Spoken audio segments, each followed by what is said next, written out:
Posible nga kaya na itong si Jason Perkins ay mapunta na dito sa Converge Fiber Excels. Alam natin naghahanap ng big man si Aldin Ayo na pwedeng itandem dito kay Justin Arana. At ang initial option nila ito nga si Justin Baltasar. Pero hindi pa rin tiyak kung makukuha nila ito dito sa darating na draft.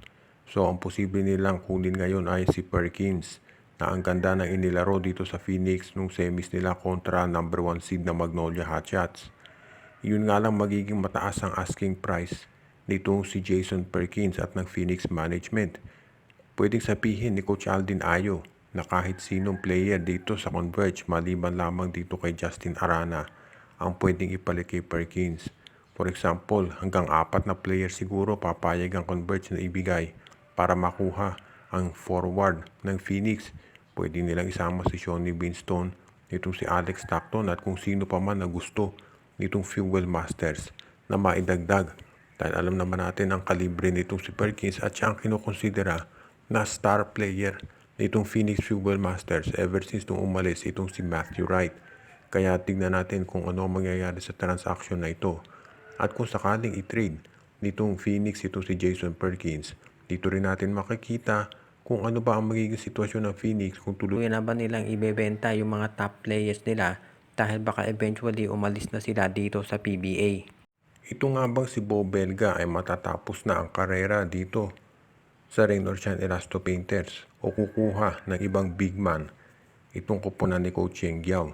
Nakita naman natin na nagkakaroon ng revamp dito sa guards nitong ROS dahil itong si James Yap wala na at itong si Reynang Batak mukhang ite-trade na rin. So nag-a-unload ng mga players itong ROS.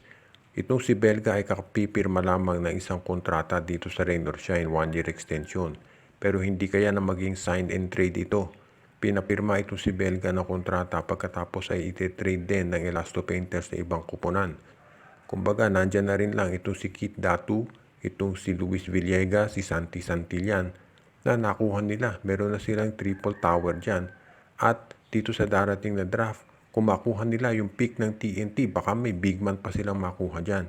So ibig sabihin magiging expendable na itong si Bo Belga. At baka ito si Belga mapunta na yan either sa SMC or dito sa MVP group na alam naman natin na interesadong makuha ang nabanggit na player. Yun nga lang masyadong mataas ang asking price noon ng Rain or Shine para dito kay Belga.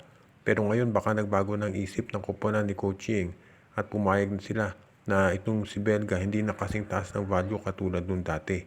At kung sakaling ganyan nga mangyari, asahan natin na marami pa rin mga teams na magkakaroon ng interest na makuha ang big man na ito na magaling tumulong sa depensa.